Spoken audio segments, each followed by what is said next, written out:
ابے میں گولی کھانا ہے رکھ. نحمده ونصلي على رسوله الكريم اما بعد.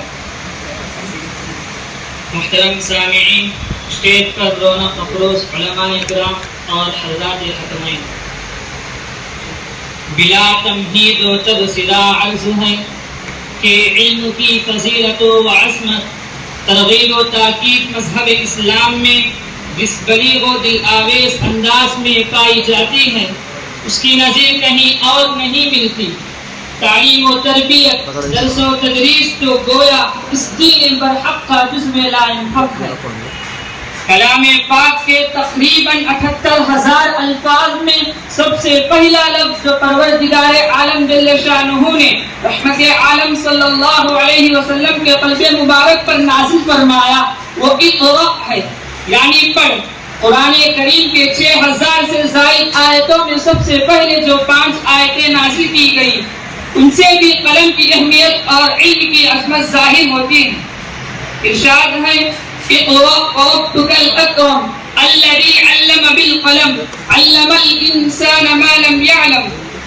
گویا وحی الہی کے آغاز ہی میں جس چیز کی طرف توجہ دلائی گئی وہ لکھنا پڑھنا اور تعلیم و تربیت کے جواہر و زیور سے انسانی زندگی کو آراستہ کرنا تھا. قرآن کریم نے جا بجا علم کی اہمیت کو مختلف انداز سے واشکاف کیا. کہیں تو اللہ رب العزت کا خود معلم ہونا علم کی اہمیت کے لیے کافی معلوم ہوتا ہے. وَأَنزَلَ اللَّهُ عَلَيْكَ الْكِتَابَ وَالْحِكْمَةَ وَعَلَّمَكَ مَا لَمْ تَكُنْ تَعْلَمْ. تو کہیں ایمان کے ساتھ صفت علم سے مزین رہنے والوں کو رفع درجات کا پروانہ دیا جاتا ہے. کبھی فرمایا من سلک طریقا یلتمس فیہ علما سہل اللہ لہ بہ طریقا الی الجنہ. اور کبھی طالب علم کو مجاہد فی سبیل اللہ کے برابر قرار دیتے ہوئے اعلان کر دیا من خرج فی طلب العلم فهو فی سبیل اللہ حتی یرجع. اور کبھی فضل العالم علی العابد کہہ کر عالم کی فضیلت کو اجاگر کیا اور یہ فرمان سنا دیا.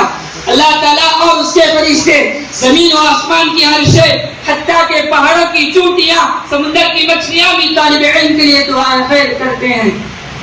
غرض ہے کہ علم انبیاء کی میراث ہے. علم صاحب علم کے لیے صدقہ جاریہ ہے. علم حاصل کرنے والے کی بات میں مٹھاس اور تاثیر ہوتی ہے. علم حاصل کرنے والے کی بات میں مٹھاس اور تاثیر ہوتی ہے. علم ہمارے قلوب اور اذہان کو طاقت پہنچاتی ہے. علم ہی کی وجہ سے کفر و شرک اور بدعات و خرافات کے اندھیرے چھٹ جاتے ہیں. علم امت کے سب سے بڑا اسلحہ ہے. انسان اور حیوان میں فرق علم ہی کی بدولت ہے. کسی نے کہیں خوب کہا ارادے جن کے پختے ہوں نظر جن کی خدا پر ہو. ارادے جن کے پختے ہوں نظر جن کی خدا پر ہو. تلا تم خیز موجوں سے وہ گھبرایا نہیں کرتے. سامعین بس لیکن یاد رکھیں جس طرح علم دین کا حاصل کرنا ضروری ہے اسی طرح اس کے تقاضوں کو پورا کرنا بھی ضروری ہے.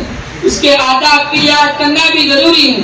چنانچہ طالب علم کو چاہیے کہ رفقا کے ساتھ ہمدردی رکھے، علم دین حاصل کرنے میں خوب محنت کرے، اپنے اوقات کو ضائع نہ کرے، بزرگوں کی زندگی کا مطالعہ کرے، سوچے کہ انہوں نے کس قدر محنتیں کی. سبق کا کبھی ناغہ نہ کرے. اس میں علم کی ناقدری جس سے بڑی بے برکتی ہوتی ہے. بسا اوقات کی ناقدری علم سے محرومی کا سبب بن جاتی ہے. طالب علم کو چاہیے کہ سبق غور سے سنے اور اس کے بعد اس کا تکرار کرے. اس کے بغیر صلاحیت پیدا نہیں ہو سکتی. لہذا حصول علم کے ساتھ ضرورت اس بات کی بھی ہے کہ نیت میں خلوص پیدا کیا جائے، علم کو عملی زندگی کا حصہ بنایا جائے، اعلاء کلمت اللہ کی کوشش کی جائے، باطل فرقوں کا سدباب کیا جائے، عقائد کے درست قائم کر کے اصلاح عقائد کی فکر کی جائے، اہل حق کے حقوق کی رعایت کی جائے، آزمائشوں اور رکاوٹوں پر صبر و ہمت کا دامن تھامے رکھے اور موت تک علم دین کی خدمت میں لگے رہیں. دعا ہے کہ اللہ تعالیٰ ہم سب کو علم صحیح اور عمل صالح کی توفیق نصیب فرمائے. منور نور علمی سے رہے ہم سب کی پیشانی، منور نور علمی سے رہے ہم سب کی پیشانی. بلا علم و عمل کھلتے نہیں اسرار حقانی. جہالت بے شبہ رسوائی، جہالت بے شبہ اس دور میں ہے وجہ رسوائی، مٹا دو جہل کو پڑھ کر جلا وہ شمع عرفانی، وما علینا الا البلاغ۔